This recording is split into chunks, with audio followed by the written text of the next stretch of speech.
friends, how are you this evening? I'm coming to you from the car because Clementine and I did not get to go for a walk because we had a very busy day. And because we had a busy day, I made another observation. Sorry, I'm blowing dog hair off of the console. Today I had an appointment that I had to go to early in the morning after the gym. When I came out from the gym, Clementine had pooped all over the car. And I'm not going to get into that because it's just going to upset me. But because of that, I was not able to eat beef. And then I had to rush into the library because it's very hot in Long Beach today. And so I did not get to eat anything all day. The observation that I came up with is that the less that I eat, the less hungry I am. For some reason, when I come out of the gym, I'm ravenously hungry. And then I usually eat, and that, I guess, starts my metabolism, and I end up being hungry like every 2 hours. Because I intermittently fasted today, it was obviously inadvertent, I realized that the less I consume, the less hungry I am. So if I don't give my body a bunch of whatever it is after the gym, it sort of feeds off of what's already there. And it makes me less hungry throughout the day. Now, here's the problem. If I don't have a circumstance that literally keeps me away from food, like a high volume day, there's no way that I don't just think about food all day and have to eat something. Because when I come out of the gym, I really, really need food. And I really was hungry until I smelled and saw shit all over the car. I got it. I just want to say this. I never would have paid $30,000 for this car if I'd known I was going to live in it.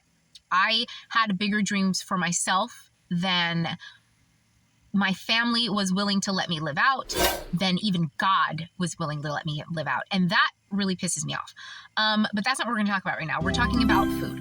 And it's just really interesting. I just really do wish that I had the self-control to not eat immediately after I leave the gym, because I notice this every single time. And it's always when I'm so busy that I can't eat, or it could be the busyness is what suppresses my appetite. But usually it is not eating after the gym directly, because it causes my body to feed off whatever little fat is left.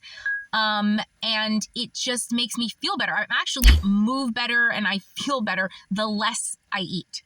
I wish I could eat less. I wish that I could train myself to eat smaller portions of food. But as soon as I eat anything at all, it starts the stomach moving and I get hungry every 2 hours. It is really strange. Like, the calibration of the human avatar on this planet is difficult. And I don't think people realize how much time they're actually spending calibrating their physical human form. My God, it is, and it's endless until you die, until you take your last breath and your heart stops beating. You are always calibrating this human form. Boy, what a thing Level Earth is. And another thing that I observed just over the course of many, many years dealing with different foods and different food ingredients, particularly salt and sugar. Sugar is such a drag. It is such a drag on the system, and anything that breaks down into a sugar, including carbohydrates, they are a drag. Like, I don't know if anybody has ever consumed like way too much alcohol. But you know how it's like a drag? It's just such a chore to metabolize alcohol. It's because of all the sugar in it. And that same feeling, you can feel that was like, oh my God, is this ever going to end? Anytime you eat too much sugar or anything that is attached to too much sugar, it's that hideous feeling of like, is this ever going to end? Is this ever going to leave my system? Am I ever going to be the same again? Sugar is like horrendous. Salt is more of like a silent killer because it feeds something in your brain and it doesn't overtly affect you, except for it will make you look older.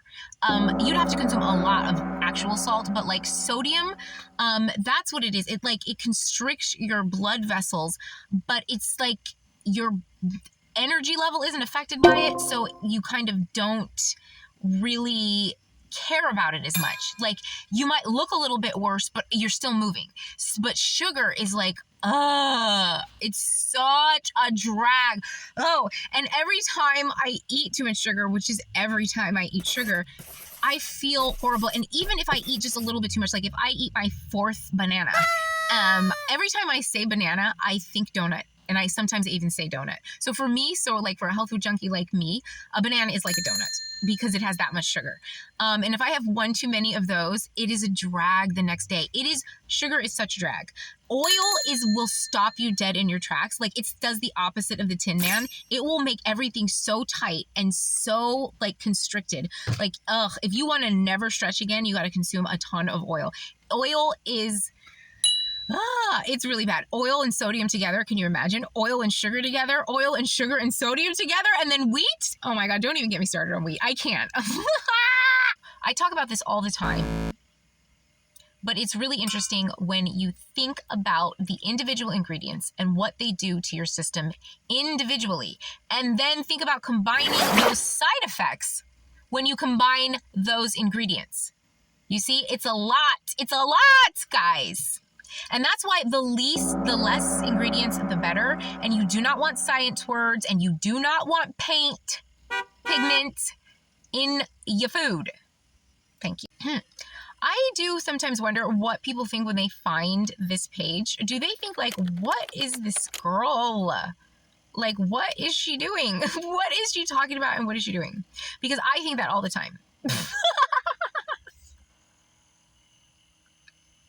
Because, like, obviously, look at this lighting. Because obviously I know my stuff. Oh my gosh. But obviously I know my stuff. But, like, what the heck, right? I know. That's what I'd be thinking too.